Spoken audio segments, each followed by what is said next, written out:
चलो, अभी तक हम लोगों ने डिस्काउंटिंग और गुड्स रिटर्न और पर्सनल एक्सपेंसेस, ये 3 तरीके की चीज़ें सीख ली थी। ठीक है? इससे पहले अपन काफ़ी चीज़ें हम सब लोग काफ़ी चीज़ें कर चुके हैं। अच्छा, एक बार 1 सेकंड बल्कि एक काम ही करो तुम लोग, एक फटाफट से एक बार अभी तक का हमने फिर से क्या करा है, हल्का-सा एक रिवीजन दोबारा से यहीं पे। क्योंकि थोड़ा-सा तुम अपने कंसेप्ट्स पुराने वाले रिवाइज़ करते रहोगे, तुम्हारे को आसानी बनती रहेगी। ठीक है? 1 मिनट फटाफट से, 2-4 मिनट फटाफट से अपन एक रिवीजन के दोबारा से लेते हैं कि अभी तक का क्या पढ़ा है, उसके बाद आगे बढ़ते हैं। क्या पढ़ा है देखो, मुझे पूरा पूरा डिटेल में जाने की जरूरत नहीं है। नेचर ऑफ अकाउंट्स दोनों को पता है। ठीक है? 2 अप्रोच होती है हमारी। कौन कौन सी अप्रोच होती है? एक अप्रोच हो गई ट्रेडिशनल अप्रोच और एक अप्रोच हो गई हमारी मॉडर्न अप्रोच। ठीक है? ट्रेडिशनल में हमने कितने तरीके के पढ़े थे, मॉडर्न में कितने तरीके के पढ़े थे? ट्रेडिशनल में हमने 3 तरीके के पढ़े थे। 3 तरीके के पढ़े थे। और मॉडर्न में? मॉडर्न में 5। 5 तरीके के। 3 पता है, रियल, नॉमिनल, पर्सनल। और मॉडर्न के 5 पता है, assets, liabilities, income, expense, capital. ठीक है? इतनी चीज क्लियर है। अच्छा, इसके बाद सर हमने क्या चीज पढ़ी थी? इसके बाद हमने पढ़ लिया था rules of debit and credit. कौन सी चीज से डेबिट होती है, कब कौन सा अकाउंट क्रेडिट होगा, ये हमने पढ़ लिया। क्या चीज पढ़ी थी एक बार इसको चलो हल्का सा दोबारा से देख लो। एक्सपेंस और इनकम। एक्सपेंस और इनकम, इन दोनों के ही केस में हमने क्या क्या चीज पढ़ी थी सर? एक्सपेंस जब कम होगा तो हम उसे क्या करेंगे? क्रेडिट। क्रेडिट। जब एक्सपेंस इंक्रीज होगा तो? डेबिट।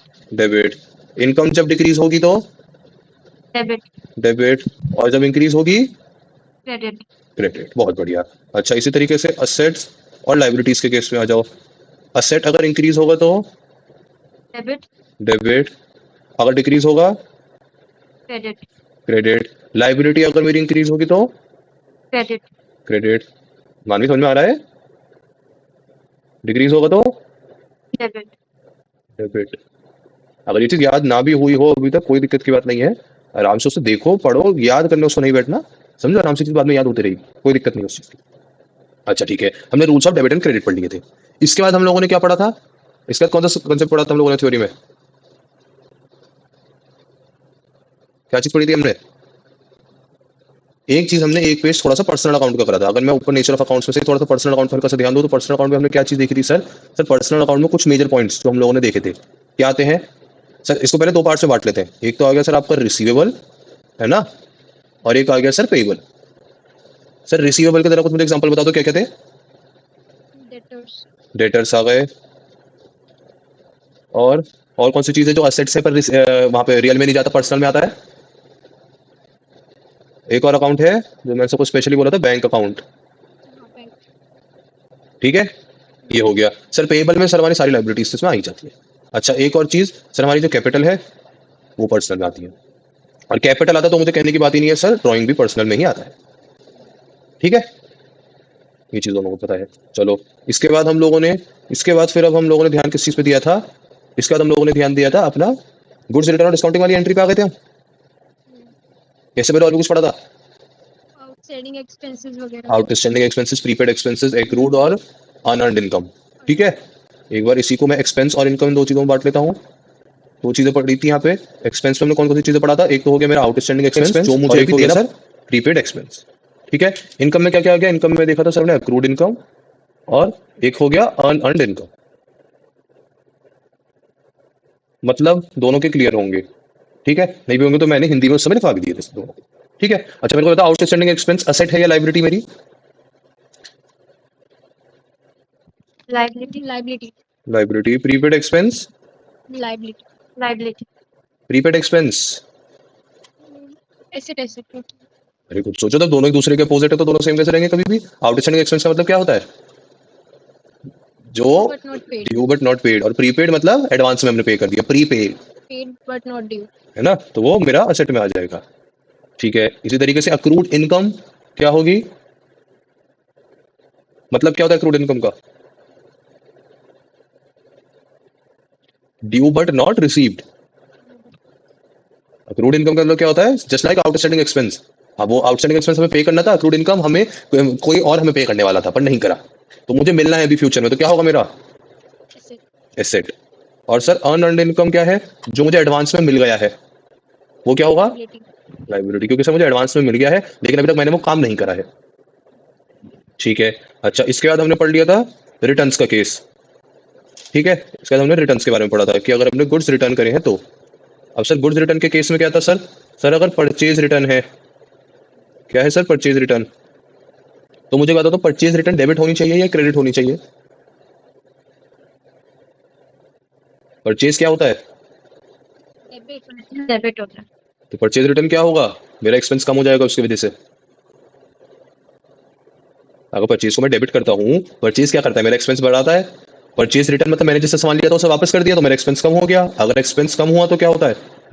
क्रेडिट। क्रेडिट। ठीक है मानवी, मतलब समझ में आ रहा है इसका? रीजन समझ में आ रही है क्यों हो रहा है ये? थोड़ा सा याद आने में, रिकॉल होने में दिक्कत हो रही होगी, कोई प्रॉब्लम नहीं है, पर मतलब नहीं समझ में आ रहा, दिक्कत तब है। ठीक है।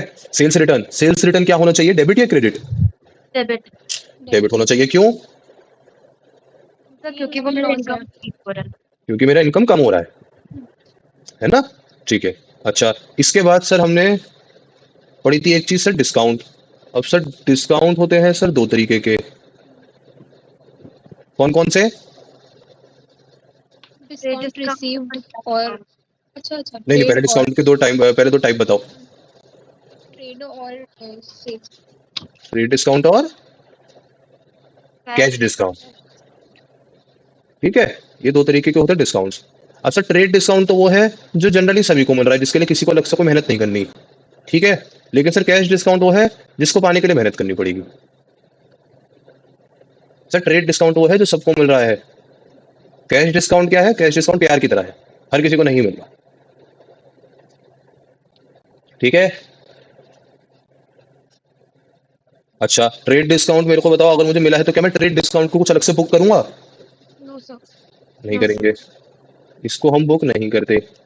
वहीं सर आ जाओ कैश डिस्काउंट पे। अगर अलग से मुझे कोई किसी ने बाद में डिस्काउंट दिया है तो सर उसे बुक करूंगा, यस सर। Yes sir. उसे बुक करेंगे। अच्छा, इसकी ना थोड़ी सी प्रैक्टिकल रीजनिंग समझना क्यों करते हैं। सर क्यों करते हैं बुक? डिस्काउंट तो ये भी है, रीजन क्या है इसका बुक करने का? कोई बताएगा? सर ताकि अगर बाद में हमारा लाइबिलिटी हो तो हमें पता चल सके कि हम लोग अपना लाइबिलिटी पूरा खत्म कर चुके हैं, हम लोग को और नहीं देना है। और नहीं दे रहा। हाँ, तो मुझे एक बात बताओ, ये कैश डिस्काउंट हमने, मैंने जब मान लो मैंने 60,000 का कोई सामान खरीदा था, मान लो कोई सामान मैंने 60,000 का खरीदा था आफ्टर डिस्काउंट ही। ठीक है। अब आज जब उसकी पेमेंट करने का टाइम आया तो मैंने उसे 55, उसने मेरे से बोला 55,000 रुपये दे दो और बाकी आपको बचा, आपको कुछ पेमेंट नहीं करना, आप मुझे 55,000 में मेरा अकाउंट सेटल कर दो। तो मुझे बता दो, मैंने इसको पहले जाके पहले ही मैंने 55,000 पे क्यों नहीं रिकॉर्ड करा था? सर क्योंकि तब तक हमें ये वाला डिस्काउंट मिला ही नहीं था ना, पहले हमें उस अमाउंट पे मिल रहा था ये प्रोडक्ट, हमें ये डिस्काउंट बाद में मिला है।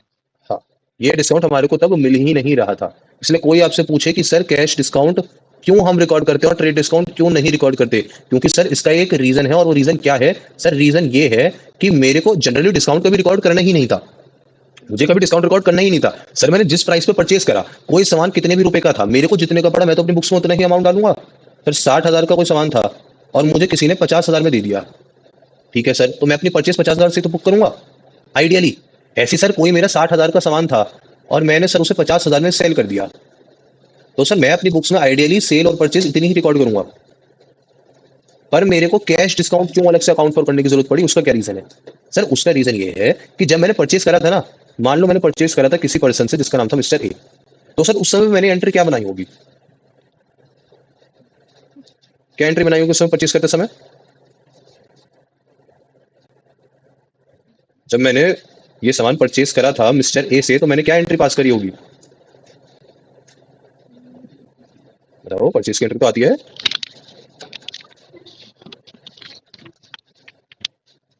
नॉर्मल से परचेज की एंट्री बताओ मेरे को, क्या होती है नॉर्मल परचेज की एंट्री? भूल गए? Sir purchase account debit to cash account. तो कैश अकाउंट पेमेंट कर दी मैंने। Mister A account debit to नहीं बैंक अकाउंट आएगा ना, परचेज वहाँ कैश अकाउंट बैंक की अकाउंट जगह। क्यों आएगा? यहाँ हमने कहाँ बोला कि हमने पेमेंट कर दी? मैंने बोला मैंने ऐसे सामान खरीदा, बस। सर टू ए अकाउंट होगा। टू ए अकाउंट होगा। तो आप लोग कैश और बैंक में क्यों जा रहे हो भाई? मैंने क्या बोला था? परचेज और सेल के केस में जब भी क्वेश्चन अगर कुछ नहीं बोला है, सिर्फ इतना बोला गया है परचेज फ्रॉम ए या सोल्ड टू ए, तो कभी बैंक अकाउंट को कैश अकाउंट को आप लेके नहीं आओगे जब तक आपको क्वेश्चन बोल ही नहीं रहा कि पेमेंट हो गई। तो आप कैसे खुद से बोलोगे पेमेंट हो गई? कैश अकाउंट बैंक अकाउंट को कहीं भी यूज कर रहे हो, सोच समझ के यूज करो कि सर वो एक्चुअली उतने अमाउंट से डेबिट या क्रेडिट होना चाहिए या नहीं होना चाहिए। तो मैंने यहाँ पे जब मैंने परचेज करा था, जिस दिन मैंने एंट्री क्या पास करी होगी? Purchase account debit to A account, यही एंट्री पास करी होगी।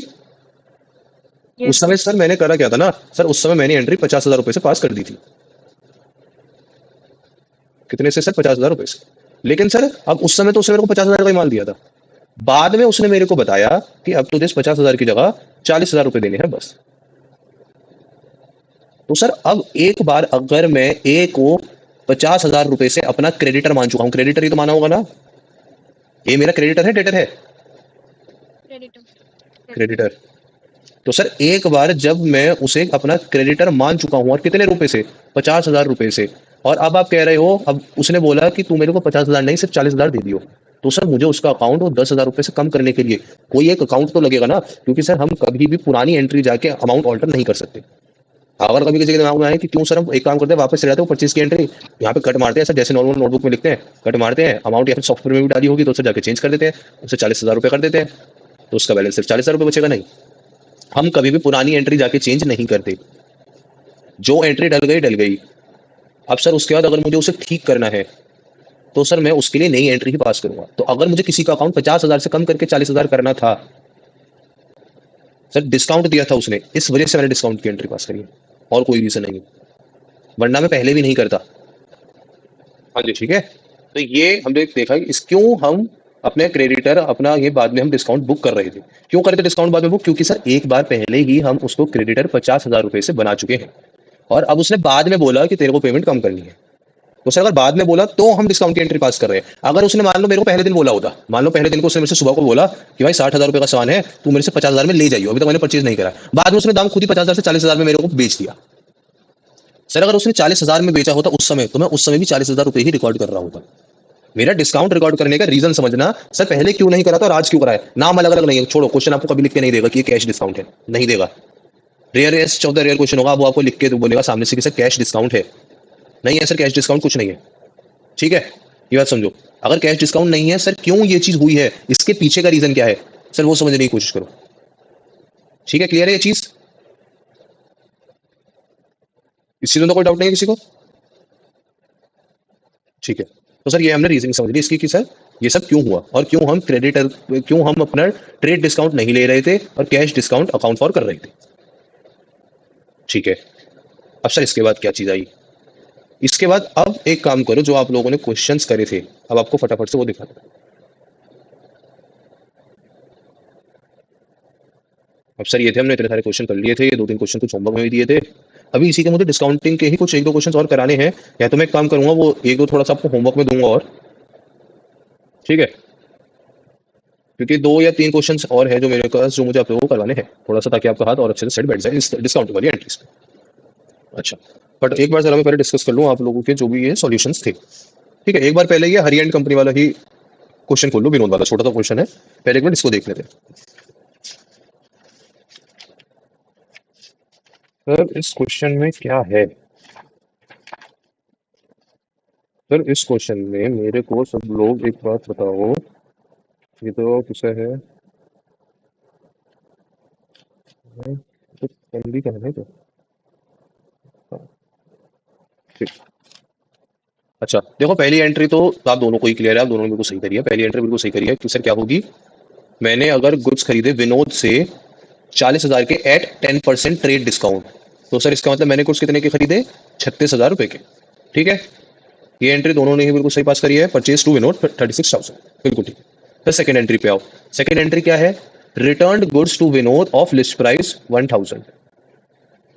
अब सर इसका मतलब क्या है लिस्ट प्राइस 1,000, कि ये जो 40,000 है, इस 40,000 में से 1,000 है, 36,000 में से 1,000 नहीं है। इसको ना थोड़ा सा ऐसे, जब कभी दिमाग में क्योंकि कभी कंफ्यूजन ना रहे, तो ऐसे आराम से क्वेश्चन इस तरीके से, जब आपको डिस्काउंट वाला क्वेश्चन है ना, 2 चीजें बना लिया करो, एक हो गया लिस्ट प्राइस और एक हो गया परचेज प्राइस। ठीक है, लिस्ट प्राइस के हिसाब से तो सर आप पता है ऐसे आराम से करो, जब भी कभी आपको अपनी अकाउंटिंग के रफ पेज पे करनी होगी कि सर 40,000 के लिस्ट प्राइस का मैंने उससे सामान खरीदा था, ठीक है, परचेज प्राइस कितना बैठा? 36,000 रुपए। अब उसने क्या करा? रिटर्न कर लिया। अब मैंने क्या करा? रिटर्न कर दिया 1,000 रुपए का सामान। तो सर लिखते रहो ताकि आपके सामने बैलेंस भी क्लियर होता रहेगा कि अच्छा बैलेंस कितना बच रहा है। तो सर लिस्ट प्राइस के हिसाब से तो 1,000 का था सामान, बट डिस्काउंट करके वो सामान कितने का था? 900 रुपीज का। इसमें किसी को कोई डाउट नहीं है ना? दोनों ने एंट्री बिल्कुल सही पास करी होगी, Vinod to purchase return, Vinod to return outwards. तो सर अब लिस्ट प्राइस के हिसाब से तो मेरे पास 39,000 के गुड्स है, पर एक्चुअली अगर हम परचेज प्राइस के हिसाब से बात करें, जितने का उससे मैंने सामान लिया था, जितने का उसने मुझे सेल करा था, सर 35,100 का अब बैलेंस बच रहा है मेरे पास उसका अपनी बुक्स में। ठीक है, तो सर अब मेरे को क्वेश्चन ने बोला क्या? क्वेश्चन ने मेरे को बोला कि हमने विनोद को 34,000 दिए in full settlement of his account. मतलब सर उसका जितना भी अभी तक मुझे देना बनता था ना, मुझे ये बताओ मुझे अभी तक विनोद को देना कितना बनता था, 39,000 या 35,100? 35,100। 35। 35,100 मुझे विनोद को देना था। ठीक है, मेरी बुक्स में विनोद का बैलेंस 35,100 ही आ रहा होगा। विनोद का जो क्रेडिट बैलेंस है, क्रेडिट बैलेंस ही होगा ना विनोद का। विनोद क्या है, मेरा क्रेडिटर है, मेरी लाइबिलिटी है। लाइबिलिटी क्या होती है? लाइबिलिटी जब बढ़ती है क्या होती है? क्रेडिट। क्रेडिट होती है। क्रेडिट होती है। तो विनोद का जब क्रेडिट बैलेंस है, जो चीज क्रेडिट होती है इसका मतलब इसका क्रेडिट बैलेंस होता है, जो चीज डेबिट होती है उसका डेबिट बैलेंस होता है। सर विनोद का जो क्रेडिट बैलेंस है वो कितना है? 35,100। अब सर मुझे उसका फुल सेटलमेंट हो गया। फुल सेटलमेंट मतलब मेरा जो क्रेडिटर है अब वो खत्म हो गया, पूरी तरह खत्म हो गया। तो सर खत्म होने की एंट्री क्या डलेगी? खत्म हो गया तो मतलब मुझे विनोद को 35,100 से डेबिट करना होगा इन टोटल। सर इसमें कोई डाउट है, समझ में आ रहा है या नहीं? मुझे बताओ ये रीजनिंग, ये चीज समझ में आ रही है कि सर मैं विनोद को कितनी अमाउंट से डेबिट करूंगा, 35,100 से क्यों करूंगा सर डेबिट? ये समझ में आ रहा है या नहीं आ रहा? Yes sir. यस। पक्का? क्यों करूंगा सर डेबिट? क्योंकि मुझे उसे पूरी तरह खत्म करना है। बैलेंस क्रेडिट में बचा था तो इसलिए मुझे उसे डेबिट करना होगा। अब सर विनोद को तो मुझे 35,100 से डेबिट करना है। क्यों करना है उसका रीजनिंग, क्योंकि सर 34,000 रुपए तो हम उसको पेमेंट कर चुके हैं। 35,100 के पीछे का 35,100 अमाउंट कहां से आई? ये अमाउंट खत्म कैसे कैसे करोगे? बस आपको ये सोचनी है कैसे करेंगे सर। सर 34,000 की तो हमने पेमेंट कर दी उसको, जो हमने उसे कैश पेमेंट कर दिया, यहाँ लिखा है कैश। और सर बचा हुआ 1100 क्या हुआ फिर बताओ मेरे को? डिस्काउंट। डिस्काउंट हुआ। ये एंट्री बस हल्की सी तन्वी ने थोड़ी सी गलत कर रखी है। तन्वी मेरे को बस एक चीज जाननी है, कोई दिक्कत नहीं है अगर कुछ गलत कर रखी है, मेरे को बस एक चीज बता तन्वी, मेरी पहली एंट्री तूने मतलब इसको दो एंट्रीज में बांटा है मुझे पता है, कंपाउंड एंट्री नहीं पास करी है। पहली एंट्री बिल्कुल सही है, विनोद टू कैश 34,000। ठीक है, मुझे दूसरी एंट्री में मुझे बता 1,400 अमाउंट कहां से आई? कैलकुलेट करी होगी तूने, कैलकुलेशन क्या चीज की करी थी मुझे ये जानना है एक बार। सर कैलकुलेट में हम सब्ट्रैक्ट किए थे, शायद सब्ट्रैक्शन एरर हो गया होगा। सब्ट्रैक्शन एरर हो गया होगा। किस चीज को सब्ट्रैक्ट किए थे बस मुझे एक बार ये चीज बताओ, कौन सी दो अमाउंट? सर सबसे पहले तो 36,000 था ना, उसको हाँ हम मतलब कि जो विनोद को हम लोग जो ये गुड्स रिटर्न कर चुके थे तो वो हाँ 900 का था, तो फिर हाँ हाँ 900 से सब्ट्रैक्ट किए। उसके बाद जो अमाउंट आया उसको 34,000 से सब्ट्रैक्ट किए। हाँ, तो उसमें कोई कैलकुलेशन की मिस्टेक हो गई है ना। सब्ट्रैक्ट तूने बिल्कुल सही चीज करी थी, बिल्कुल सही चीज करी थी, कोई इसमें दिक्कत की बात नहीं है। अच्छा, अब देखो जो मानवी ने एंट्री करी है, मानवी ने एंट्री बिल्कुल सही करी है, इसने एक ही एंट्री पास करी है, Vinod to cash to discount. लेकिन मानवी तूने अमाउंट नहीं लिखी थी इसमें। अच्छा नहीं, एक सेकंड रुक, कंफ्यूजन हो रहा था। बल्कि तेरी अमाउंट भी कहाँ सही थी? विनोद को तूने 34,000 से डेबिट करा था बस। सर वो रोक दिया था वहीं पे, वो समझ नहीं। अब समझ में आया? ठीक है, ये रीजन समझ में आया। ये गड़बड़ तुम लोग कहीं ना कहीं, ये वाली गड़बड़ कर रहे हो लास्ट में सेटलमेंट करने वाली, जिसमें तुम्हें ये क्लियर नहीं हो रहा कि सर ये जिस बंदे का जो पर्सन है ना सर, जिसको हमारे को पेमेंट करनी थी या जिससे हमारे को पेमेंट लेनी थी, उसका अकाउंट कितनी अमाउंट से डेबिट या क्रेडिट होना चाहिए। सर इसकी अमाउंट, इसकी फाइनल अमाउंट कि हमारे को इसको कितना पेबल बन रहा है, आप लोग थोड़ा सा ये कंप्यूट नहीं कर पा रहे हो। इसी चीज में दिक्कत आ रही है थोड़ी सी, बार बार बार बार दिक्कत इसी चीज में आ रही है हमारे को। चल एक काम करो मेरे साथ आओ, एक काम करो मेरे साथ, क्योंकि मैं भी तुम लोगों से डिस्काउंट भी प्रैक्टिस कराना चाहता हूँ। एक बार मेरे साथ आओ फटाफट। चलो एक काम करो, in the books of ABC limited. Sir क्या चीज है? सर पहली एंट्री, दूसरी एंट्री, तीसरी एंट्री। सर क्या चीज है? Purchase goods from Naresh of list price ₹50,000 at 10% discount. Entry बनाते चलो, एंट्री बनाते चलो फटाफट, अपनी एंट्री बनाओ फटाफट, फिर मुझे बताना क्या एंट्री बनाई है। मैं तेन दूसरा लिख रहा हूँ, फर्स्ट की एंट्री बनाओ।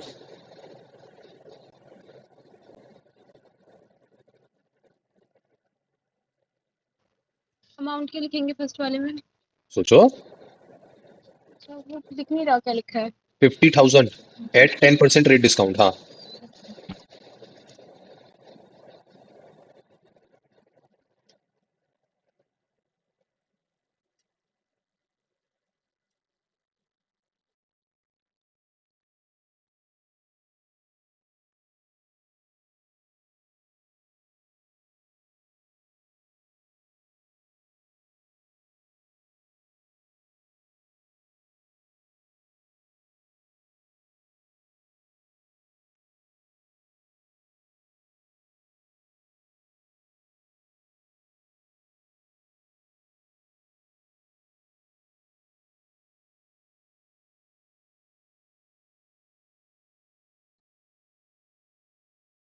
बताओ फटाफट मुझे ये 3 एंट्रीज फटाफट से करके बताओ।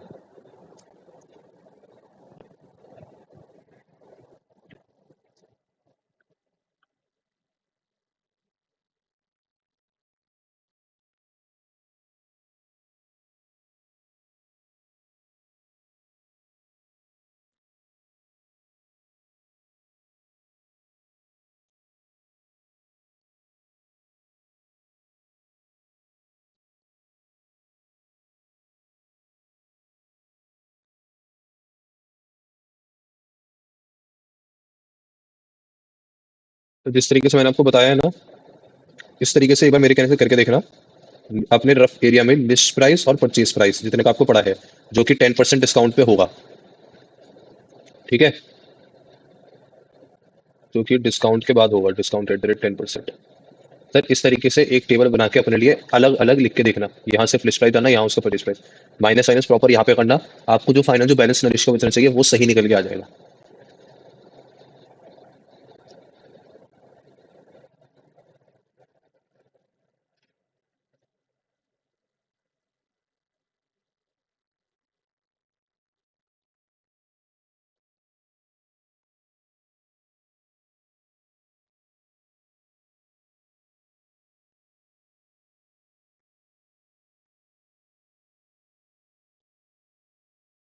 करो करो जल्दी करो, ये मुझे भी पिछले क्वेश्चन में भी गलती बतानी है।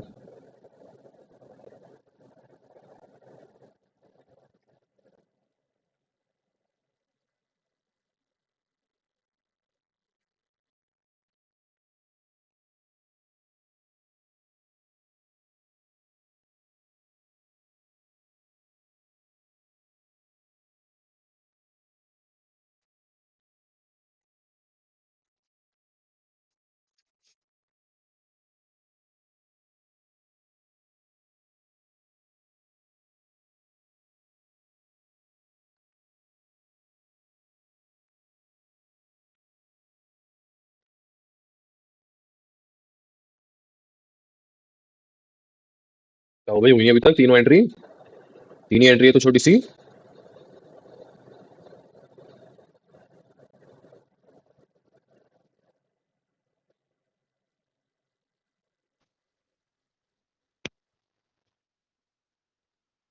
हो गई मानवी? सर अमाउंट नहीं हुआ। अमाउंट नहीं हुआ? कौन से लास्ट एंट्री में? अच्छा, चलो कोई नहीं। तन्वी हो गया? हाँ सर, बीस लास्ट वाला अमाउंट निकाल रही हूँ। निकालो फटाफट अमाउंट निकालो।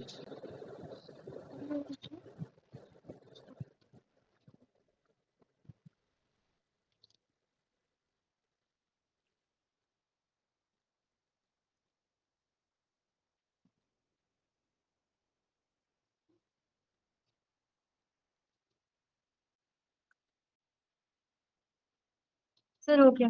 हो गया, चलो ठीक। अच्छा चलो जरा पहले एक बार चलो ऐसे तो फर्स्ट और सेकंड आप दोनों सही करिए, एक बार मुझे फिर भी बताओ पहली एंट्री क्या करिए जनरल की? Purchase account debit to Naresh account. Tanvi यही करिए, yes sir. Purchase account debit to Naresh account. Amount बताओ। 45,000। तन्वी यही अमाउंट लिखी है, यस सर। 55,000, ठीक है। रिटर्न गुड्स टू नरेश की एंट्री क्या करी है? Naresh account debit to return discount receive. Naresh account return debit to, Tanvi क्या लिखी है टू के बाद? सर इसको नॉर्मल में करना था। नॉर्मल में मतलब? सर हम वो क्या बोलते इसको सर वो ये क्या बोल ट्रेड डिस्काउंट था फर्स्ट वाला। हाँ ये तो है ना 10% डिस्काउंट। जब सबसे पहले अगर डिस्काउंट मिला ही है तो वो नॉर्मल डिस्काउंट ही है। ये सर तो हमको परचेज के लगा साथ, ये तो जब परचेज के साथ ही मिल गया ना, जो डिस्काउंट मिली परचेज के साथ किया उसके साथ चाहे वह ट्रेड डिस्काउंट लिखा हो या ना लिखा हो, नॉर्मल डिस्काउंट में ही आएगा। Okay sir. वो तो परचेज के टाइम पे, तो परचेज के टाइम पे तो मैं जितना मुझे पड़ा है, जितने का मुझे पड़ा है मैं उतनी अमाउंट से रिकॉर्ड कर सकता हूँ। तो बताओ ये एंट्री क्या आएगी? Naresh account debit to return outwards. Return outwards account. कितने की अमाउंट से आएगा मानवी? 3600। 3600। चलो अच्छा ये तो हो गया। अच्छा, अब आप लोगों को थोड़ी सी दिक्कत आ रही थी थर्ड स्टेप में। अब तो थर्ड स्टेप के लिए एक काम करो, रफ पेपर पे अपना आराम से ऐसे लिखा करो, नरेश सर एक हो गया लिस्ट प्राइस और एक हो गया परचेज प्राइस जितने का मुझे पड़ा है, जो कि है सर आफ्टर डिस्काउंट। ठीक है। अच्छा, ये अपना आराम से रफ में करा करो कि सर पहली एंट्री का क्या इम्पैक्ट पड़ा, कि सर मैंने 50,000 की लिस्ट प्राइस का उससे सामान खरीदा था। डिस्काउंटेड प्राइस कितना हो गया, डिस्काउंट करने के बाद मुझे वो चीज़ 45,000 की पड़ी, तो मेरी बुक्स में 45,000 की आई होगी क्योंकि मैंने 45,000 का उससे सामान खरीदा था। सर ये मेरी बुक्स है, परचेज प्राइस मेरी बुक्स में इतने रुपए आ रहे हैं और इतने रुपए जाएंगे। सेकंड चीज, सर उसको रिटर्न करा, तो सर 4,000 की लिस्ट प्राइस का मैंने प्रोडक्ट रिटर्न कर दिया था माइनस। अब सर 4,000 तो लिस्ट प्राइस था, 10% डिस्काउंट करूंगा तो 3,600 का सामान मैंने उसको वापस कर दिया था, मतलब कि अगर मैं डिस्काउंट के बाद की बात करूं। ठीक है। तो अब सर उसका बैलेंस कितना बच गया मेरे पास, सर बैलेंस जो बचा अगर मैं यहाँ पे देखूंगा तो सर मुझे 46,000 दिखाई देगा। अच्छा, लेकिन अगर सर मैं यहाँ देखूंगा तो कितना दिखाई देगा, 40, यहाँ मेरे साथ ये माइनस करवाओ, 45 माइनस 3,600, 41,400 41,400। सर हो गया ठीक अभी इसका अमाउंट। हो गया। और कभी भी जब आपको अगर देखना हो ना आपने अमाउंट सही कैलकुलेट करा है या नहीं करा है, सर ये तो आप इतना घूम के आए, आपने 45,000 पहले निकाला, 3,600 माइनस करा, फिर 41,400 लिखा। एक तरीका और क्या है कि आपने लिस्ट प्राइस में से ही जब लिस्ट प्राइस वाली चीज माइनस करी, कुछ अमाउंट कम नहीं करा, 46,000 था, अब यहाँ 46,000 में 10% का डिस्काउंट कर लो, 46,000 में से 10% माइनस करोगे कितना होता है, 46,000 का 10% 4,600 होता है। तो सर ये कितना आएगा, ये भी 41,400 ही आएगा। मतलब सर देखो आपको 10% तो कम करना ही करना है, चाहे आप शुरुआत से हर एक अमाउंट में 10% कम करते चलो तो भी आपका यही आंसर आएगा, या फिर आप इन टोटल जितना आ रहा था उसे ऐसे एज इट इज माइनस कर लो और सर लास्ट अमाउंट जो बैलेंस बचेगी उसमें से सीधा एक बार में 10% माइनस कर लेना। दोनों के आपके हाथ में है, बस मैंने आपको ये इसलिए करके दिखाया कि ताकि आप अमाउंट अपनी वेरीफाई कर पाओगे कि हाँ जी सर अमाउंट मेरी सही आ रही है। सर मैंने तो रेशियोज निकाल के करा था, ये बहुत लंबा चौड़ा। रेशियो निकाल के इतना लंबा चौड़ा काम कर लेते हो सिंपल, जब तुम्हें तो परसेंटेज दी हुई है, रेशियो तो तब निकालना पड़ता है ना, परसेंटेज नहीं दी हुई होती। वो तुमसे कहता है कि 50,000 का सामान मैंने इतने का दिया, तो बताओ इतने का सामान कितने का दिया होगा। सर रेशियोज रख के ही करा था। रेशियो रख के करा था तभी इतना टाइम लग गया, ये तो नॉर्मल सी चीज थी। अब समझ में आ रहा है, सही आंसर आ गया। आंसर सही आ गया, ठीक है कोई दिक्कत नहीं है, पर टाइम जितना हो सके हमें वो भी कम से कम लेना है, ठीक है ना, एग्जाम में क्योंकि टाइम लिमिटेड है हमारे पास। अच्छा चलो अब आओ उसके बाद, अब मुझे करना क्या है कि सर इन शॉर्ट मुझे अब इतना पता है 41,400 का उसको बैलेंस बच रहा है, ठीक है, मुझे उससे 41,400 रुपीज पे करने थे। तो अब सर मुझे बात बताओ, मुझे उसका अकाउंट, मेरा उसका क्रेडिट बैलेंस है इस समय 41,400 का, मुझे वो खत्म करना है तो मुझे 41,400 से नरेश को डेबिट करना होगा, यस सर। ठीक है। अब उसकी एंट्री क्या बनेगी मुझे ये बताओ। Naresh account debit to discount received account to cash account. ठीक है, तन्वी आप बताओ। सर हम अलग करके लिखे थे, हाँ अलग करके क्या लिखे बताओ। Naresh account debit to cash account, हाँ फिर दूसरा में Naresh account debit to discount receive. दोनों एंट्रीज में क्या क्या अमाउंट लिखी है। तो पहला में 40,000, फिर दूसरा में 1,400। 1,400, ठीक है बिल्कुल सही है। मानवी अमाउंट तुमने भी ये लिखी है, यस सर। अमाउंट यही लिखी है।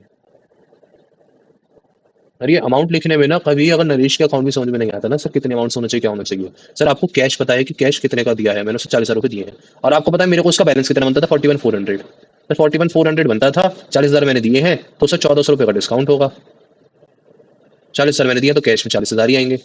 कैश अकाउंट कभी भी 40,000 के अलावा किसी और अमाउंट से क्रेडिट नहीं होगा, और डिस्काउंट भी कभी 1,400 के अलावा किसी और अमाउंट से क्रेडिट नहीं होगा। तो सर ये आया 41,400, ठीक है। अच्छा तन्वी एक चीज और, अभी आप जैसे ये ना अलग अलग जो एंट्रीज पास कर रहे हो, थोड़ा सा धीरे धीरे करके कंपाउंडिंग एंट्रीज पे शिफ्ट होना, ठीक है। उसका मैं रीजन बता रहा हूँ, उसका रीजन क्यों, जो आप एंट्री कर रहे हो वो सही बिल्कुल है, वो एंट्री गलत नहीं है, पर मैं बता रहा हूँ इसकी वजह से आपके मार्क्स कट सकते हैं। मार्क्स कटने का रीजन क्या है, कोई आपका आंसर गलत नहीं है, मार्क्स कटने का रीजन ये है क्योंकि जो एग्जामिनर जो कॉपी चेक करने बैठता है ना वो थोड़ा जल्दी में बैठता है, क्योंकि ये चीज मैंने पर्सनली देखी है। आंसर बिल्कुल सही होता है, टीचर बल्कि खुद बोलते हैं कि आप सिंगल एंट्री भी पास कर सकते हो, कंपाउंडिंग एंट्री भी पास कर सकते हो, पर मैंने खुद देखा है टीचर्स को जल्दी जल्दी में मार्क्स काट देते हुए। क्यों, वो क्या देखते हैं, वो पहली एंट्री पढ़ेंगे आपके इस क्वेश्चन की, क्या पढ़ेंगे, Naresh account debit to cash account, ठीक है, और वो अमाउंट देखेंगे। वो क्या करेंगे तन्वी, जैसे आपने तो अभी यहाँ पे तो हम कंपाउंड एंट्री पास कर रहे हैं, आप क्या करो आपने सिंगल एंट्री पास करी, Naresh account debit to cash account, और आपने अमाउंट लिख दी 40,000, ठीक है। तो जो एग्जामिनर बैठा होता है ना वो एक दिक्कत क्या करता है, आपकी एंट्री तो बिल्कुल सही, आप दो एंट्रीज में पास कर रहे हो, खुद टीचर्स भी बोलते हैं कि आप सिंगल एंट्री में पास कर सकते हो, कोई जरूरत नहीं है, कोई जबरदस्ती नहीं है कि कंपाउंड एंट्री ही पास करनी है। और जब टीचर एग्जाम में कॉपी चेक कर रहा होता है ना, बोर्ड में कहीं पे भी, बहुत बार ऐसा होता है वो जल्दबाजी में कॉपी चेक करता है और वो क्या देखता है, उसकी नजर जाती है नरेश टू कैश, बस बच्चे ने डिस्काउंट लिखा ही नहीं और अमाउंट भी 40,000 दे रखी है, ये तो बैलेंस 41,400 से डेबिट होना चाहिए, वो ये चीज नहीं देख पाता और जल्दी जल्दी में टीचर फटाफट से आपकी वो एंट्री काट देगा। आपने भले सेकंड सब पार्ट लिख रखा होगा पर वो नहीं देखते, बहुत बार नहीं देखते। सिर्फ क्यों? वो इतना देख लेते हैं, अरे ये तो बच्चे ने एंट्री गलत करी है, 4,000 की अमाउंट कहां से आ गई, 41,400 की अमाउंट आनी थी। मैंने खुद ऐसे टीचर्स को इस चीज पर गलत करते हुए देखा है। क्यों? बस वो जल्दबाजी में देखते हैं। अगर आपके स्कूल में कोई मार्क्स काटे, आप टीचर को जाकर दिखा सकते हो कि सर ये मैंने ऐसे ऐसे एंट्री पास करी थी, सेकंड एंट्री मैंने पास कर रखी है, तो टीचर सही कर देता है उस चीज को। पर आप बोर्ड में कहीं जा नहीं सकते क्योंकि आपको नहीं पता कौन टीचर चेकिंग कर रहा है, कौन कहाँ बैठ के किसने क्या चेकिंग करी है। तो इस वजह से थोड़ा सा अभी जो आप कर रहे हो ठीक है, कोई गलत बात नहीं है, धीरे धीरे करके थोड़ा सा कंपाउंड एंट्री पे शिफ्ट हो, ठीक है ना तन्वी? यस उसके रीजन क्योंकि आप कुछ गलत नहीं कर रहे, बस वो टीचर थोड़ा सा कई बार जब जल्दबाजी में चेक कर लेते हैं तो हमारा ही नुकसान होगा और टीचर का नुकसान नहीं होगा, किसी का नुकसान नहीं होगा, वो नुकसान हमारा होगा। तो हमें उससे बचना है। आती हुई चीज को भी जानबूझ के गलत नहीं करना, ठीक है?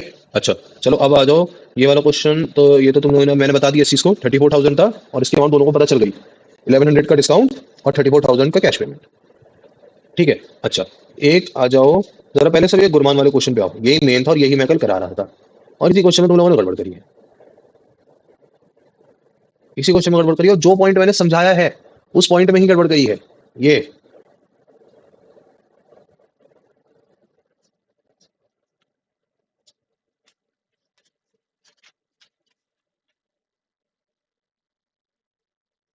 M1 भी यस सर। इसी चीज में गड़बड़ कर दी तुमने। अच्छा चलो एक चीज तन्वी, ये क्वेश्चन मैंने तुमको क्योंकि पहले भी दिया था करने को, उस समय तो तुमने ये गलती कर रखी थी 20,000 लेस सी 10% डिस्काउंट। अब ये गलती अपनी सही करी है इसमें कुछ, या अभी तुम्हारा यस क्वेश्चन ऐसे क्या अमाउंट लिखी है इसकी, मे 3 की अमाउंट क्या चेंज करी है? सर 18,000 18,000 कर दी ना? ठीक यस है, सेकंड एंट्री सही है। अच्छा सब लोग अब मे 10 पे आ जाओ, मे 10 पे ही आओ। अब मुझे एक बात बताओ, उससे हेमंत से हमने पहले 20,000 रुपए का सामान खरीदा था, 20,000 की लिस्ट प्राइस का, क्या लिस्ट प्राइस का, ठीक है? तो इसका मतलब मुझे कितने का पड़ा था, 18,000 का। अब सर उसको मैंने 2,000 की लिस्ट प्राइस का सामान वापस कर दिया, मतलब 1,800 रुपए का सामान वापस कर दिया। तो सर उसका बैलेंस कितना बचा? मुझे ये बताओ सबसे पहले तो जरा दोनों ही लोग कि जो आपने रिटर्न करा है, रिटर्न की अमाउंट कितनी आनी थी, कितनी आनी थी? 1800। 1800। यही तो अभी तेरे से हमने सीखा है, अभी आज भी हमने और क्या सीखा है? पर दोनों ने ही अमाउंट क्या लिख रखी है, 2,000 ही, जबकि यहाँ क्वेश्चन ने दिया है कि ये 2,000 लिस्ट प्राइस है। सर वो हम पहले लिखे थे, अभी चेंज कर हाँ दिया। तुम तो पहले लिखी थी तन्वी, 1,800 लिख दिया तुमने तो। मानवी समझ में आया ये? Yes sir. और कल मैं ये ही समझा रहा था, जिस समय एकदम फटाफट से मानवी चली गई कि नहीं नहीं सर हो गया हो गया हो गया हो गया, ये यही पॉइंट बता रहा था मैं कभी, मैंने बोला था कि पक्का हो जाएगा। चलो कोई नहीं, आज के एक्सप्लेनेशन के बाद अभी ऐसी थोड़ी सी क्लियर हुई कि सर यहाँ पे डिस्काउंटेड अमाउंट आती है, ठीक है? चलो आओ अगले पे, अगले पे मानिए एक तो मुझे, हाँ ये मे 10 वाली तो हो गई तुम्हारी, इसकी फिर तुमने वो कितनी करी, received cash from Hemant in settlement of his account, sir लेकिन मैंने डेट 15,700। गलत लिख रखी थी। डेट तो गलत लिख रखी थी, डेट का तो चलो ठीक है, मुझे एक बात बताओ, ये तुमने इसने लिखा क्या है इन सेटलमेंट ऑफ हिज अकाउंट, इसका बैलेंस कितना बचता था मानवी? हमें इससे लेने कितने बनते थे? हमने इससे सामान बेचा था, हमारे को अब इससे लेने कितने बनते थे इसकी रिटर्न्स माइनस कर देने के बाद, है तन्वी? सर हम इसको थोड़ा ध्यान नहीं दिए थे, देखिए। तो बताओ मेरे को, 20,000 का सामान उसको दिया था, 2,000 के लिस्ट प्राइस का सामान उसने वापस कर दिया, कितने रुपए देने बनते थे?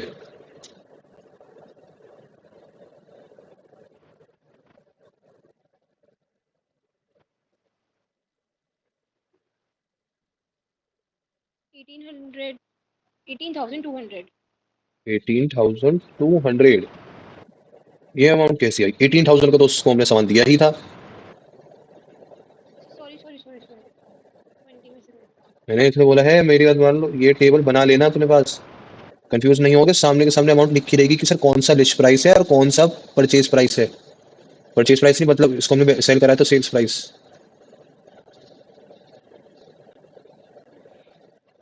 बताओ क्या अमाउंट आएगी। तन्वी अमाउंट कैलकुलेट नहीं हुई। 200 ओके तन्वी क्या अमाउंट आएगी। सर एक सेकंड कर दे। फटाफट से करो भाई। एग्जाम में तुम लोग अमाउंट कैलकुलेट करते रह जाओगे क्या। कितना है तन्वी।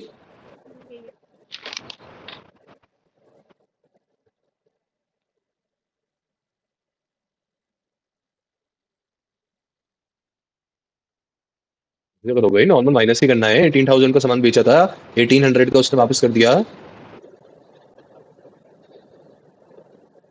18,000 माइनस 1800।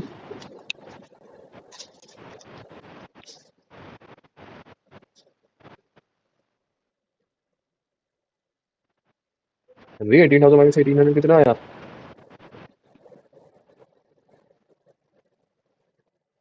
सर 16,200। 16,200। इतना ज़्यादा टाइम लग रहा था भाई कैलकुलेशन में। ऐसे नहीं करना। थोड़ा कंफ्यूजन हो गया था कि किसको किससे करें।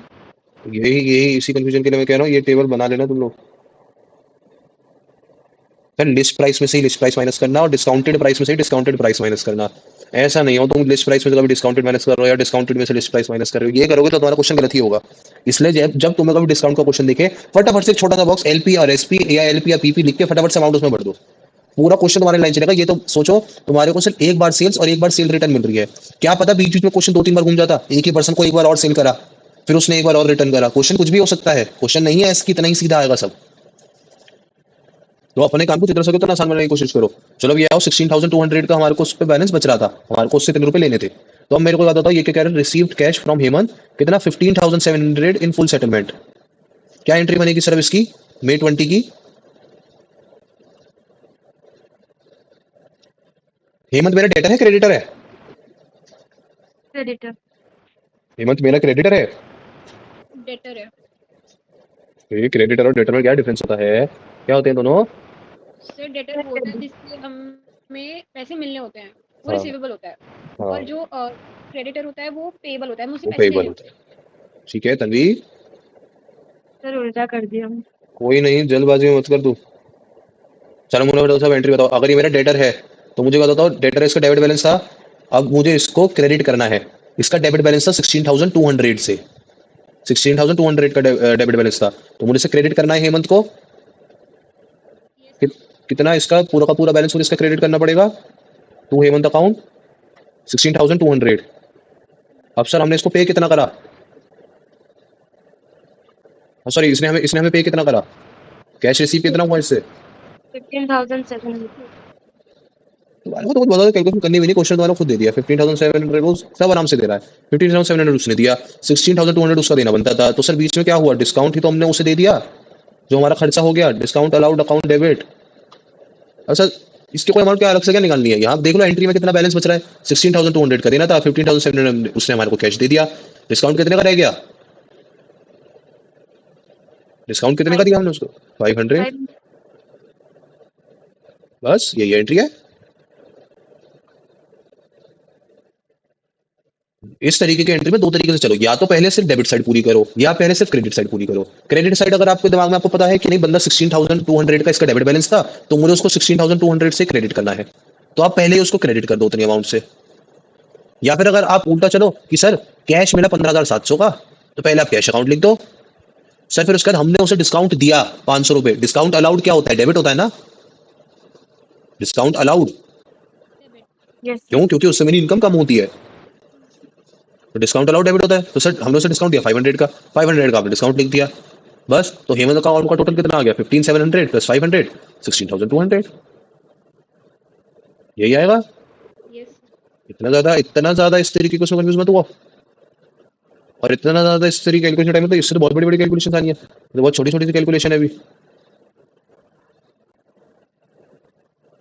चलो ठीक है आगे आओ। वैसे अगर ये क्वेश्चन पता है खुद करा रहा था तुम सबको। चलो आओ इसमें। अच्छा अगला आओ May 20 bought goods from Nihar of list price ₹30,000 less 15% rate discount. मैंने खरीदे गुड्स निहार से। सर एक टेबल तो मैं पहले तुम लोग तो बात मानोगे नहीं मैं ही खुद ही बना लेता हूँ। एक टेबल पहले ही निहार की क्योंकि सर इसके साथ भी यही पागलपन होगा, वरना लिस्ट प्राइस परचेज प्राइस। कितने का सामान खरीदा, इससे 30,000 रुपये का सामान खरीदा था, ये तो लिस्ट प्राइस थी 15% का, लेकिन इसने मुझे इस पर डिस्काउंट दिया था। तो सर इसका मतलब मैंने खरीदा कितने का, 38,000 में से 15% करो कम, कितना आएगा, 25,500 25,500। 500 ठीक है। अच्छा, उसके बाद सर क्या हुआ, हमने इसको गुड्स रिटर्न कर दिए 5,000 की लिस्ट प्राइस के। तो सर मैंने तो सर सामान वापस कर दिया 5,000 रुपये का। मैं तो भाई अपने हिसाब से लिख दूंगा, तुम्हें जैसे कैलकुलेशन करनी है तुम लोग करते रहो। 5,000 की लिस्ट प्राइस का मैंने उसे सामान वापस करा, 5,000 में से मैं 15% लेस कर देता हूँ, 4,250। तो सर इसका मतलब मुझे उसको देना कितना बनता था, मैं अगर इसके हिसाब से बात करूँ तो सर 25,000 की लिस्ट प्राइस, और अगर मैं इसके हिसाब से बात करूँ तो सर मुझे देना बनता था 21,250। अब बताओ तुम लोगों की अमाउंट यही आ रही है नहीं आ रही है, 21,250। कैलकुलेट अभी कर लिया या अभी भी टाइम लग रहा है, तो मैंने भी तुम लोगों के सामने ही कैलकुलेट करा है।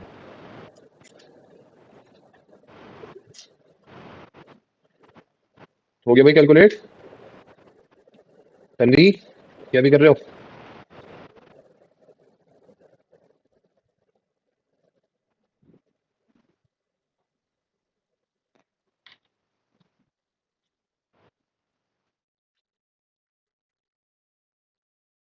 अभी होनी तन्वी कैलकुलेट।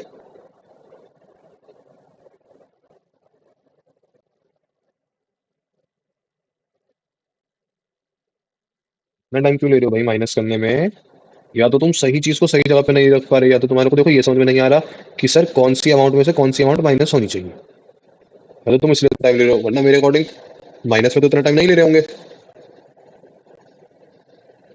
है तन्वी डाउट किस चीज का हो रहा है, मुझे ये बताओ पहले, सर वही किसको किससे माइनस करना है। किसको किससे माइनस करना है। तो मैंने इसलिए क्या बोला है, ये टेबल इस तरीके से बनाई है, यस सर। ऐसे ही बनाया है, तो क्या दिक्कत आ रहा है मुझे ये बताओ। 30,000 का सामान खरीदा था, ये लिस्ट प्राइस थी, सिर्फ डिस्काउंट करके कितना बैठा 25,500, आप ही ने मुझे ये अमाउंट बताई। Yes sir. फिर हमने उसको वापस कितने का करा सामान, 5,000 का, और सर 5,000 तो लिस्ट प्राइस था, 5,000 लिस्ट प्राइस था, फिर डिस्काउंट के बाद प्राइस कितना आया, ये अमाउंट निकल गई नहीं निकल गई, यस सर। तो सर 4,250 इतना मैंने उसे वापस कर दिया। तो अब सर मुझे उसको कितना देना बनता है, 25,500 का सामान खरीदा, 4,250 का सामान वापस करा, इसमें इतना क्या सोचना है, अब इसके अलावा क्या सोचना है, यही तो अमाउंट माइनस होगी। या आप किसको माइनस, आपके हिसाब से क्या चीज माइनस होनी चाहिए, क्या होना चाहिए बताओ। सर हम कुछ और ही कर रहे हैं। कुछ और ही कर रहे थे, ये टेबल बनाई थी ढंग से, यस सर। बनाई थी, बनाने के बाद भी सर हम वहाँ पे जो ऊपर में बनाए थे ना पूरा वो डायग्राम उससे हम कर रहे थे। अच्छा, पता नहीं कौन कौन सा डायग्राम बना रही हो, ये इतनी छोटी सी इतनी प्यारी सी मासूम सी टेबल बननी है बस 3 लाइन की हर क्वेश्चन में। सर जो बनाए थे, क्या बनाए थे, जो फॉर्मेट पहले बनाए थे ना जिसमें पूरा वो लिखे थे। अच्छा उसी में कर रही थी, चलो कोई नहीं। इतना छोटा सा, ये 3 लाइन का छोटा सा फॉर्मेट है जो तुमसे मांग रहा है, और तुम इसमें काम फटाफट खत्म कर दो, 2 मिनट नहीं लगेंगे इस कैलकुलेशन में, इस फॉर्मेट में वैल्यू इनपुट करते चलो। चलो ठीक है, इसके बाद 21,250 का उस पर बैलेंस था, मुझे उसको 21,250 रुपीज देने थे। ठीक है, अब इसने क्या बोला, आगे पढ़ो क्वेश्चन में, ये कह रहा है paid to Nihar on account. Sir on account का मतलब क्या होता है, ऑन अकाउंट का मतलब कौन बताएगा, क्या होता है ऑन अकाउंट का मतलब। कैश। नहीं चलो कैश तो चलो वो तो अलग बात है, पेड क्योंकि पेड लिखा है तो इसका मैंने सुना 9,800 तो दे ही दिए। ऑन अकाउंट का मतलब पता है किसी को, नहीं पता, नहीं पता, चलो मैं बताता हूँ। ऑन अकाउंट का देखो मतलब क्या है, थोड़ा आपका इतना ज़्यादा वो है नहीं यूज़ का, बट फिर भी मुझे एक बार थोड़ा सा बता दूँ, थोड़ा सा प्रैक्टिकल चीज़ में ये चीज़ काम आती है। क्या चीज़ होती है, सर मान लो मेरा एक, मान लो मैंने मानवी से कोई चीज़, मुझे चीज़ खरीदनी थी, ठीक है, मानवी का मान लो टीवी का ही टीवी प्रोडक्ट सेल करने का काम है, और मुझे उससे वो चीज़ परचेज करनी थी। सर मैंने मानवी से एक दिन 1 अप्रैल को मैंने एक टीवी खरीदा, ठीक है, क्या खरीदा, एक टीवी मैंने मानवी से परचेज करा, कितने रुपए का, 30,000 रुपए का। ठीक है, अभी मैंने पेमेंट नहीं करी थी मानवी को, ये सब मैंने क्रेडिट पे ले रहा हूँ, कैसे ले रहा हूँ, उधार पे ले रहा हूँ। ठीक है, मैं 4 अप्रैल को फिर गया, 4 अप्रैल को फिर गया, मैंने मानवी से 2 टीवी और ले लिए। कितने, ये टीवी थोड़े से सस्ते वाले थे सर, ये टीवी बैठे 40,000 के, टोटल 20,000 का बस एक टीवी था। ठीक है, इन टीवी की कीमत होगी टोटल 40,000। सर मैं मानवी के पास 5 अप्रैल को फिर से गया, मैंने कहा एक टीवी और दे दे। मानवी ने कहा नहीं नहीं सर, सर आपके पिछले सर पहले सर 70,000 रुपये हो चुके हैं सर, पहले थोड़े से इसमें से रुपए दे दो सर, बहुत ज्यादा उधार हो गया है अभी, फिर उसके बाद आप एक टीवी ले जाना, कुछ रुपए दे दो सर। सर मैंने 70,000 में से इसको 50,000 रुपए दे दिए। ठीक है, ये 50,000 को मैं कहूंगा, अगर मैं इसे बता दूं कि मानवी इस 50,000 में से तू 30,000 रुपए तो इसके मान लियो और 20,000 रुपए इसके मान लियो। क्या? 30,000 रुपए तो इसको मान लियो, इस वाले टीवी के, इसे तो पूरा खत्म कर दे, और 20,000 रुपए इसके मान लियो, इस टीवी के सिर्फ 20,000 रुपए रह गए। तो सर ऐसा कोई नहीं बताता। आपको क्या लगता है कोई ऐसा बताता होगा कभी भी? अगर जिसका किसी से रोज की लेन देन है, रोज का लेन देन है, तो वो क्यों बताएगा भाई ये इसके मान लियो वो उसका नहीं? मेरा वो काम ही नहीं है। तूने बोला कुछ पेमेंट कर दे, मैंने कुछ पेमेंट कर दी। तो सर इसे बोलते हैं ऑन अकाउंट। ऑन अकाउंट मतलब भले ही 1 बिल 2 बिल 3 बिल, भले ही मैंने 10 बार सामान खरीद रखा हो, पर सर मैंने तुझे आज ऑन अकाउंट 50,000 रुपए दे दिए। अब तुझे जिसमें से जो खत्म करना हो, मेरे हिसाब से सिर्फ क्या चीज होगी, 70,000 रुपए बनते थे, 50,000 मैंने तेरे को दे दिए, बच्चे कितने आज की डेट में 20,000 रुपए देने पड़ते हैं। बस बस ये होता है ऑन अकाउंट पेमेंट का मतलब होता है कि जितना बैलेंस बच रहा था उसके अगेंस्ट मैंने 50,000 रुपए की पेमेंट करी है सिर्फ अभी के लिए। ऑन अकाउंट का मतलब ये नहीं है फुल सेटलमेंट हो गया। ये बात ध्यान रखना, कभी पेपर में कंफ्यूजन ऑन अकाउंट वर्ड देख के। ऑन अकाउंट फुल सेटलमेंट नहीं होता। ऑन अकाउंट मतलब होता है अभी के लिए तू इतने रुपए रख ले। ऑन अकाउंट फुल सेटलमेंट नहीं है, ये बात बिल्कुल ढंग से दिमाग में रखना। ठीक है, दोनों चीजों में अंतर है। ऑन अकाउंट का मतलब था कि तू मुझे बाकी रुपए भी बाद में देखियो, फिलहाल तू 50,000 रुपए ले ले। अब मैं इतना डिटेल में नहीं बताते बैठूंगा कि सर 30,000 के बदले रख ले, 40,000 के बदले नहीं, ये सब नहीं। कुछ लोग अकाउंटिंग हो सकता है ऐसे भी करते होंगे, कुछ लोग अकाउंटिंग बिल वाइज भी करते होंगे, लेकिन वो बिल वाइज ऐसे करेगा। कुछ लोग क्यों करते हैं कि उनका जो एक एक बिल है ना उसमें अमाउंट मैटर कर जाती है। मतलब जैसे मान लो सोना चांदी का रेट हो गया, किसी ने भैया तूने जो मेरे से 1 अप्रैल को सोना खरीदा था, सर उसका रेट कुछ था, तूने से 10 अप्रैल को सोना खरीदा उसका रेट कुछ था, तो सर ये लो तेरी पेमेंट आई है, मैं उसके अगेंस्ट मान लूंगा। वो वाला केस बहुत कम बिजनेस में चलता है, इसको वरना कोई फॉलो नहीं करता। लोग नॉर्मली पेमेंट जब किसी को करते हैं, अपने किसी क्रेडिटर को कि अभी भी पेमेंट करते हैं, तो ऑन अकाउंट पेमेंट कर देते हैं। ऑन अकाउंट कोई बहुत अलग चीज नहीं है, बस सिंपल चीज है, बस ये टर्म थोड़ी सी अलग हो सकती थी, इसलिए आपको उसका मतलब नहीं पता होगा। ऑन अकाउंट का मतलब किसी एक बिल के लिए स्पेसिफाइड नहीं है। टोटल जो ये बंदा जिसका अकाउंट है ना, जैसे मानवी का अकाउंट है, तो मानवी के अकाउंट के लिए मैंने 50,000 रुपए की अभी के लिए पेमेंट कर दी बस। ठीक है, तो सर अब इस क्वेश्चन में एक बार वापस आओ। क्वेश्चन क्या कह रहा है? निहार को मैंने 9,800 रुपए ऑन अकाउंट दे दिए, मतलब सर उसका बैलेंस अभी कितना भी बच रहा होगा, मैंने उसको फिलहाल के लिए 9,800 रुपए दे दिए। अब सर ये तुम्हारे को पता उसका बैलेंस कितने का बच रहा था? 21,250 का, लेकिन मैंने उसे फिलहाल कितने दिए? 9,800 रुपए। सर अगर मैं 2 मिनट के लिए भूल जाऊं कि इसके आगे कुछ लिखा है, कुछ नहीं लिखा, क्योंकि देखो मैं आप लोगों को प्रैक्टिकली बताना चाहता हूँ, इसके आगे कुछ नहीं लिखा, अभी के लिए सब भूल जाओ। मुझे एक बात बताओ, उसको मैंने भैया हमने क्या हुआ, हमारे को थोड़ा सा डिस्काउंट की क्वेश्चन करने की ज्यादा आदत है, तो हमने तो फटाफट से टेबल बना ली, और हमने अगला जैसे यहाँ पे उसने रिटर्न करी थी ना सर, हमने 22 मई के बाद ही फटाफट से अपनी टेबल बना ली थी कि सर इतने का उसने हमने सामान लिया था, इतने का वापस कर दिया, तो 21,250 रुपए देने बनते हैं।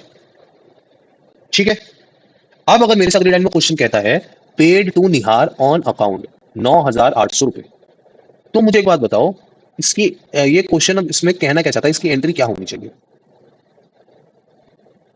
क्या यहां डिस्काउंट का कोई केस आएगा? अगर क्वेश्चन ने सिर्फ इतना लिखा है सर इसकी बात कोई एंट्री ही नहीं है, मैंने इसका सब छुपा दिया, इसके बाद कुछ है ही नहीं, बस यहीं पे आपका क्वेश्चन खत्म है। Paid to Nihar on account 9,800 रुपए, सर उसको 21,250 रुपए देने मिलते थे, पर फिलहाल के लिए 9,800 दिए हैं। क्या यहाँ डिस्काउंट आएगा या नहीं आएगा? नहीं आएगा। नहीं आएगा सर। नहीं आएगा। पक्का समझ में आया है क्यों नहीं आएगा? Yes sir. हर समय डिस्काउंट लगाते नहीं बैठना है।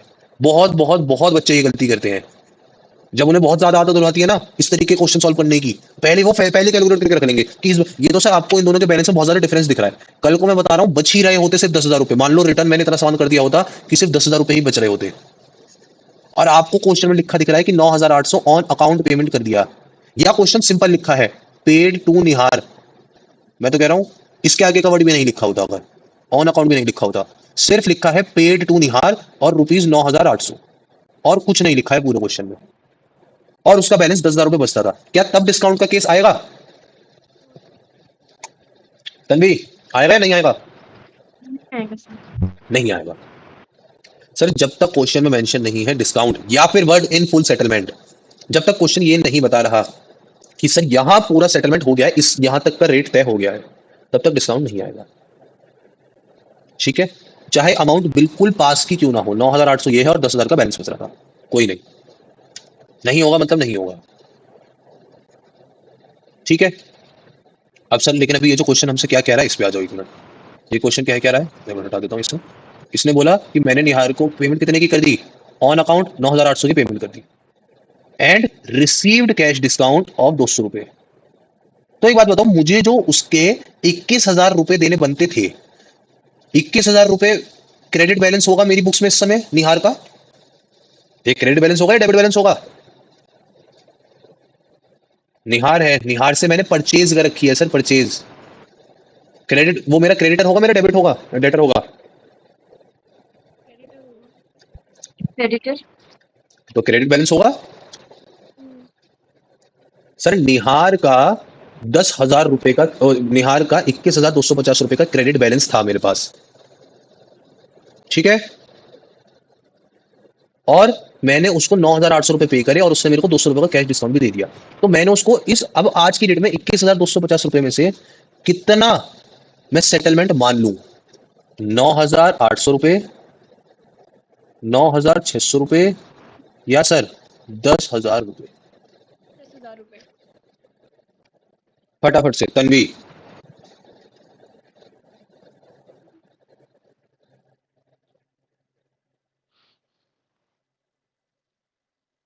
तन्वी, तो पूरा सेटलमेंट के बाद का पूछ रहे हैं?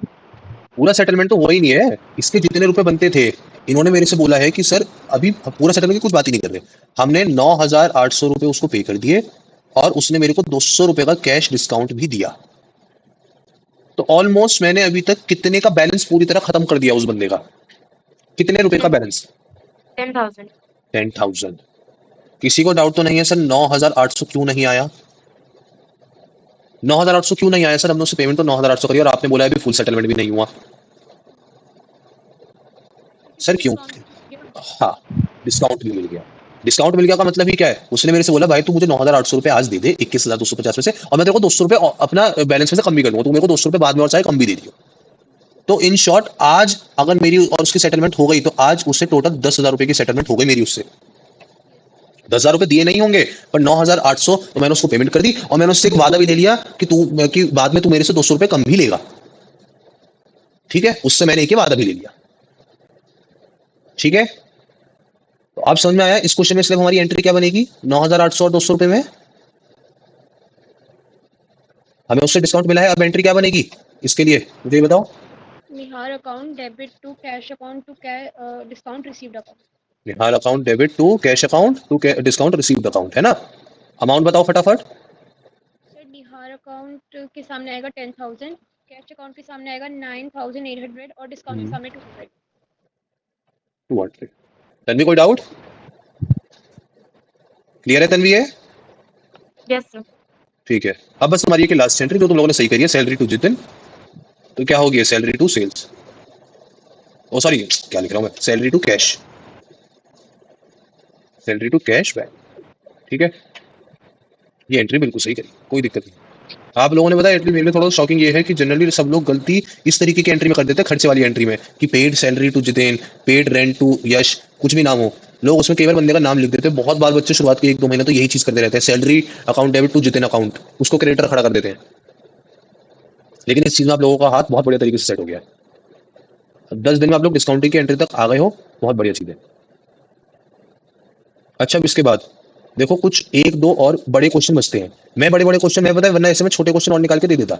ये जो ये छोटे वाले क्वेश्चन है ना, 2-2 एंट्री वाले, ये और दे देता। पर सबसे अच्छे तरीके से हाथ सेट होता है, सबसे अच्छे तरीके से रिवीजन होता है बड़े वाले क्वेश्चन में, जिसमें आपका पुराना कंसेप्ट भी रिवाइज होता रहता है, रिटर्न वाला भी और हर एक चीज, ठीक है ना? तो एक काम करो, डिस्काउंटिंग की कंटिन्यू रखो, क्योंकि अभी भी डिस्काउंट के कुछ कहीं ना कहीं गड़बड़ सी ऐसी आ रही है। ऑन अकाउंट कोई नया शब्द आ जाएगा, कुछ भी आ जाएगा, तो अभी थोड़ा सा आपको क्वेश्चन डिस्काउंटिंग के मैं और देता हूँ, ठीक है? 2-3-4 क्वेश्चन मैं आपका होमवर्क में दूंगा, वो करके देना मेरे को, ठीक है? डिस्काउंटिंग के ऊपर ही दूंगा, पहले मुझे डिस्काउंटिंग क्लियर करना है, तब जाके बैंकिंग ट्रांजेक्शन में बढ़ूंगा।